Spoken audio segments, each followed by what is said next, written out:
Question sur ces données tout à fait étonnantes ou de l'information qui part de l'hippocampe au cortex. Alors, est-ce qu'on retrouve ça dans des situations normales? Est-ce qu'il y a des conditions chez le sujet sain, il n'utilise pas son hippocampe finalement? Est-ce qu'il va utiliser son cortex? Alors, ça, c'est une question très complexe sur le... Quels sont... Non, mais c'est-à-dire que la mémoire, on est toujours obligé un petit peu de simplifier, mais évidemment, la mémoire, elle occupe beaucoup de place dans notre cerveau, elle occupe beaucoup de place dans notre vie, donc elle occupe beaucoup de place dans notre cerveau. Cette région hippocampique, elle est... On parle beaucoup de l'hippocampe quand on s'intéresse à la mémoire, et je crois à juste titre. Et en fait, il y a tout un débat extrêmement chaud, avec des prises de position des fois très virulentes des auteurs, sur les structures impliquées dans la mémoire. Est-ce que l'hippocampe est absolument indispensable pour récupérer des souvenirs, par exemple, du passé lointain, ou est-ce qu'au fil du temps, eh bien, les souvenirs se consolident dans le néocortex? Je crois que c'est un petit peu votre question. Alors, comment ça se passe, tout ça? Bon, les souvenirs sont les souvenirs qui correspondent à des épisodes de vie. Donc, on peut penser que ces informations, de façon un petit peu schématique, parviennent par les systèmes sensoriels. Et puis, si on prend l'exemple, par exemple, d'un pique-nique l'été dernier avec des amis, si ce pique-nique a joué un rôle important dans votre vie, vous avez rencontré quelqu'un que vous aimez beaucoup maintenant, ou vous avez pris une décision à ce moment-là, bah ce pique-nique, vous allez en quelque sorte le consolider grâce à des phénomènes de liaison entre ces différentes régions du cerveau qui correspondent schématiquement aux aires sensorielles et au-delà, aux régions associatives du cerveau. Et l'hippocampe va jouer un rôle important dans ce phénomène de liaison. Et puis ensuite, il y a deux théories. Il y a une théorie qui dit qu'au fil du temps, si ce souvenir est vraiment important, eh bien, le néocortex est suffisant pour permettre une réactivation de ces souvenirs. Puis il y a une deuxième théorie qui dit que ça, c'est vrai pour ce qui est schématiquement, ce qu'on va appeler, c'est encore un autre terme, excusez-moi, les souvenirs déclaratifs. Les souvenirs déclaratifs, c'est-à-dire des choses assez générales sur notre vécu, mais des choses relativement générales. Par contre, quand il s'agit vraiment d'épisodes de vie, donc tels que je les ai décrits tout à l'heure, avec cette impression de voyage dans le temps, le fait de se réinstaller, on pourrait dire, dans la chaleur du souvenir, avec l'intimité, les détails phénoménologiques, je ne sais pas, ce pique-nique, il y avait une pomme, il y avait des pêches, il y avait des odeurs de pêche, il y avait du vin, il y avait un petit peu de vin qui s'était renversé sur la nappe. Vous avez des souvenirs comme ça, il y avait un oiseau qui chantait, vous vous êtes dit ça doit être un pinson du Nord. C'est pas un pinson des arbres, c'est un pinson du Nord, je suis absolument sûr, c'est ça. Enfin, il y a des tas de détails qui vous reviennent. Alors dans ce cas-là, la théorie dit qu'on a besoin de la réactivation hippocampique pour réinstaller ce souvenir. Et on a un papier qui va sortir là, tout dans les tout prochains jours dans Cerebral Cortex. On a testé ça, on est assez content du résultat parce qu'on a travaillé avec des femmes, parce que c'est plus agréable et plus facile de travailler avec des femmes qu'avec des hommes. On a travaillé avec des femmes de 60-65 ans, donc en IRM fonctionnel. Et ce que l'on a fait là, je crois qu'on a eu un petit truc, une petite idée amusante, c'est-à-dire qu'avant de demander aux femmes de réactiver leurs souvenirs, on est passé par leur mari.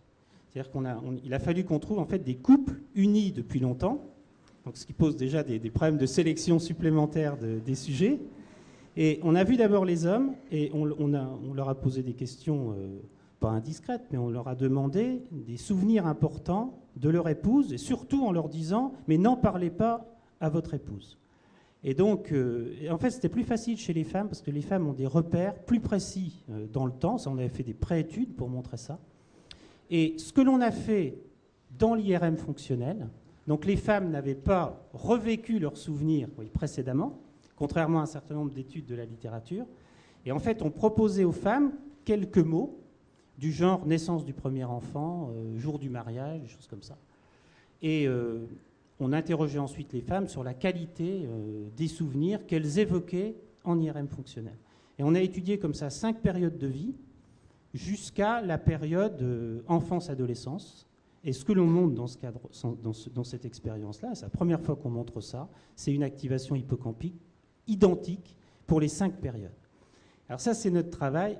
Et avant de partir de Caen jeudi, parce que je me suis un petit peu baladé avant de venir ici, j'ai lu un papier qui est la 6e période. Ça vient d'être publié par un chercheur que j'aime beaucoup, un chercheur américain qui s'appelle Daniel Schachter, qui, lui, a comparé 2 périodes, mais c'est plus amusant. Il a comparé une période qui vient de se passer et le futur.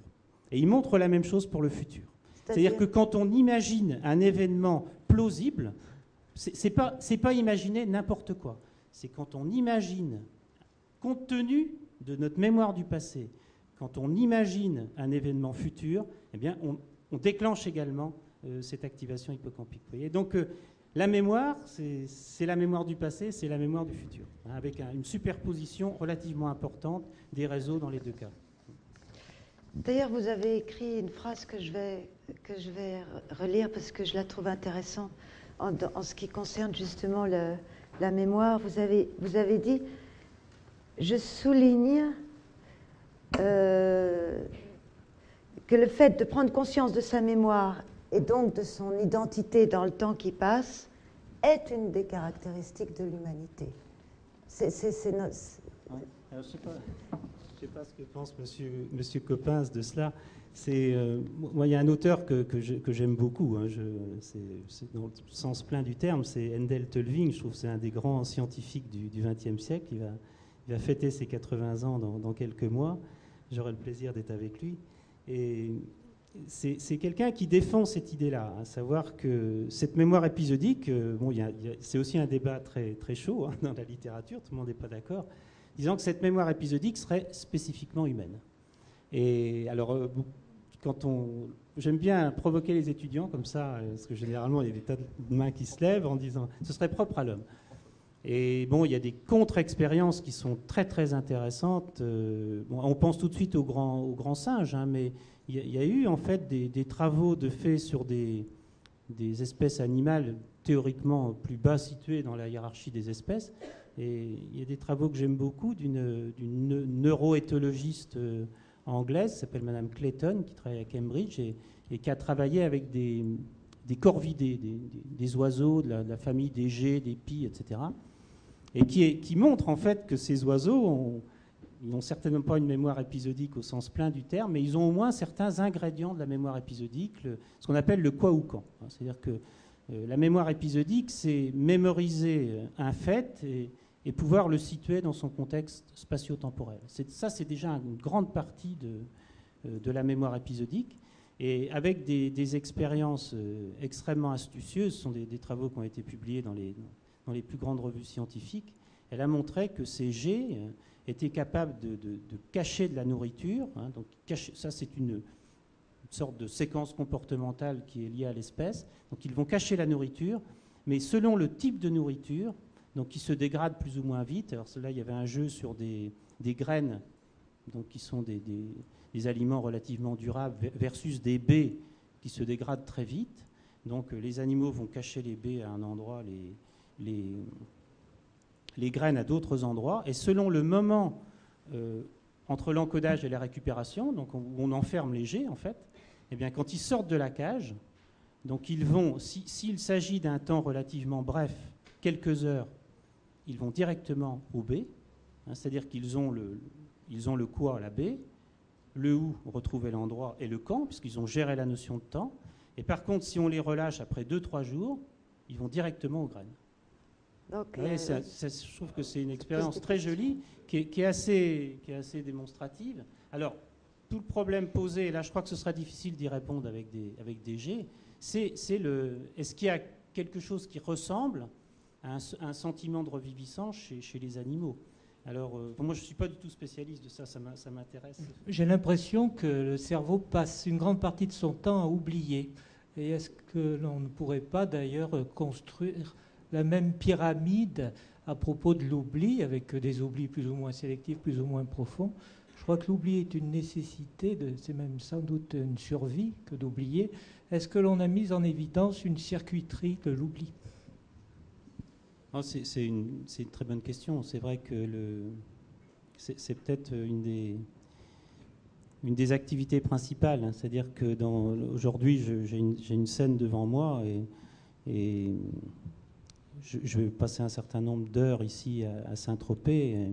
Mon cerveau, en fait, ce qui est important, c'est pas qu'il mémorise l'ensemble des scènes qui se déroulent devant moi depuis le moment où je suis arrivé à l'aéroport de Toulon ce matin jusqu'à demain midi quand on va m'emmener à l'aéroport de Nice.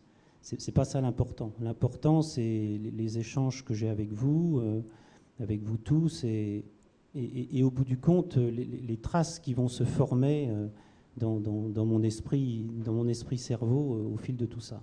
Alors là, on rentre dans des mécanismes très, très complexes, quoi.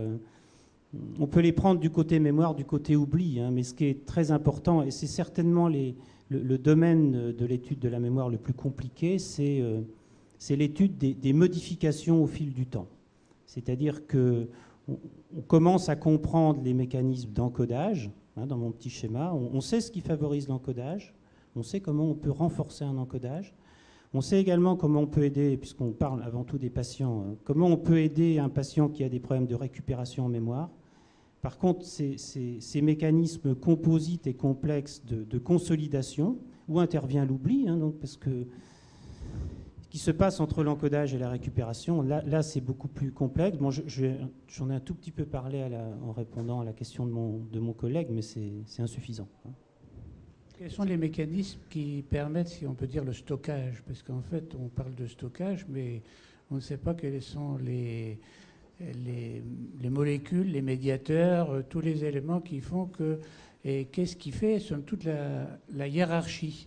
C'est-à-dire, qu'est-ce qui donne que certaines choses sont mémorisées de façon extrêmement précise et d'autres qui sont oubliées? Est-ce que c'est un mécanisme volontaire ou aléatoire? Alors, il y a plusieurs questions. Disons, quand on s'intéresse à la mémoire, il faudrait parler de science au pluriel de la mémoire. C'est-à-dire que cette mémoire, on peut l'étudier à différents niveaux d'intégration. Je vous ai parlé ici d'études en cognition, je vous ai parlé également d'études en imagerie cérébrale qui vont considérer donc la mémoire au niveau de systèmes cérébraux relativement larges. Donc là, on peut répondre déjà à votre question en montrant qu'il s'agit d'un vaste réseau, que certaines régions vont être plus impliquées dans le stockage en mémoire. Alors ça va être plus les régions, disons schématiquement, néocorticales, plutôt postérieures du cerveau.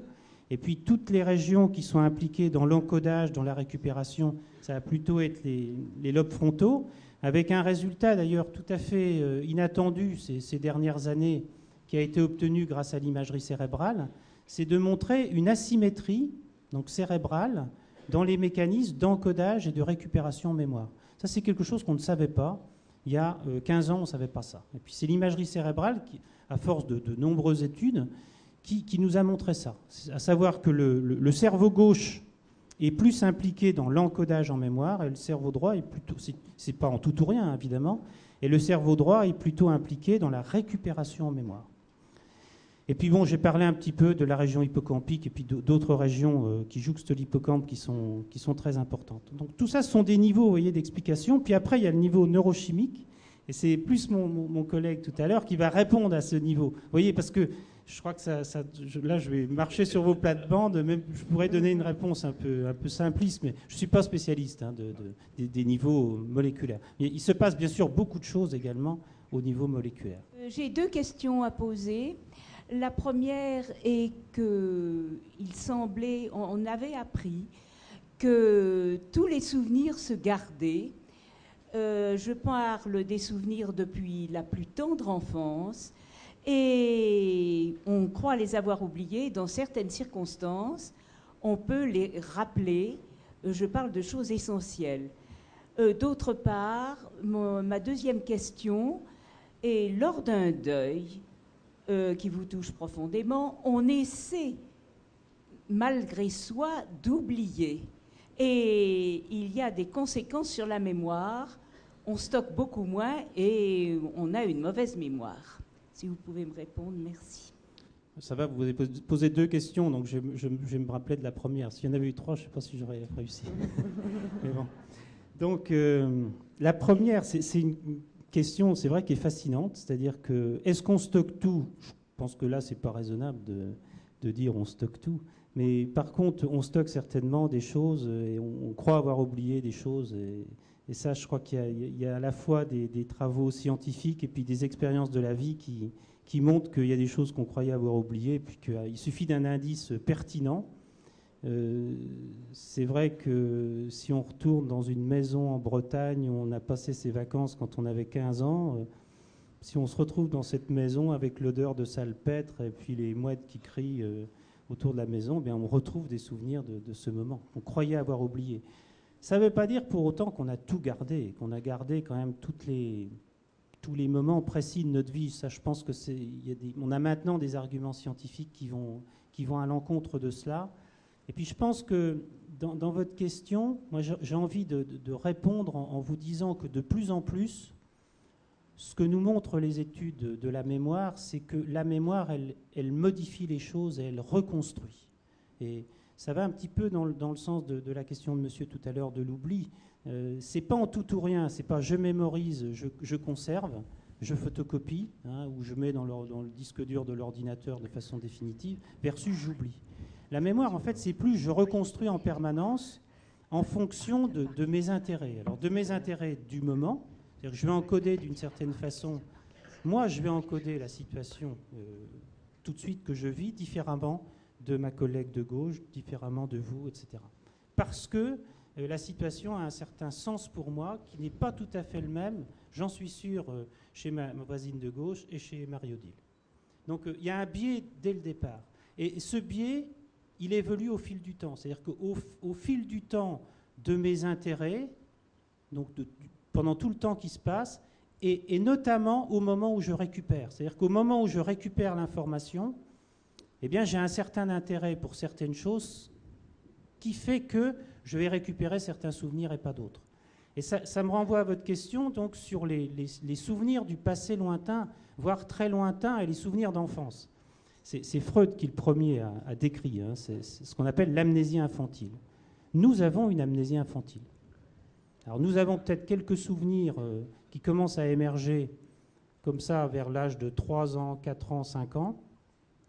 En fait, les études qui ont été faites là-dessus nous montrent plutôt qu'on en a très peu des souvenirs d'enfance. Et si on prend une grille un petit peu stringente, c'est-à-dire qu'est-ce que c'est qu'un souvenir épisodique, il faut qu'il soit détaillé, etc., etc., vous voyez, impression de revivre, etc., ben on n'en trouve pas.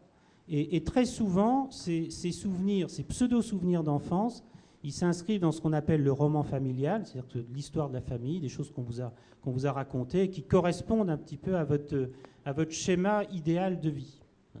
Mais je vous casse un peu, excusez-moi l'expression, je casse un petit peu la baraque là, mais en fait, des vrais souvenirs d'enfance, on en a relativement peu, et on revient aussi à ce que je vous disais tout de suite sur les liens entre le moment où on encode et le moment où on récupère. Pour récupérer dans de bonnes conditions des souvenirs, il faut que l'on puisse se remettre en quelque sorte dans le contexte du moment où on les a encodés. C'est-à-dire que si je veux me souvenir de ce qui s'est passé pendant mon voyage à Saint-Tropez, eh bien, il faut que je me remette, que je fasse un effort pour me remettre dans cette situation. Ça, je vais pouvoir le faire dans quelques semaines, dans quelques mois, dans quelques années, parce que je suis adulte aujourd'hui, je serai adulte dans quelques années. Mais étant adulte aujourd'hui, me remettre, moi, dans le contexte de quand j'avais 3 ans ou 5 ans, c'est quasiment impossible. Donc ça participe certainement, ce phénomène participe certainement à mon amnésie normale, à mon amnésie infantile normale. Il y a une deuxième question. Alors, si vous pouvez répondre un petit peu plus vite. Je vais aller vite.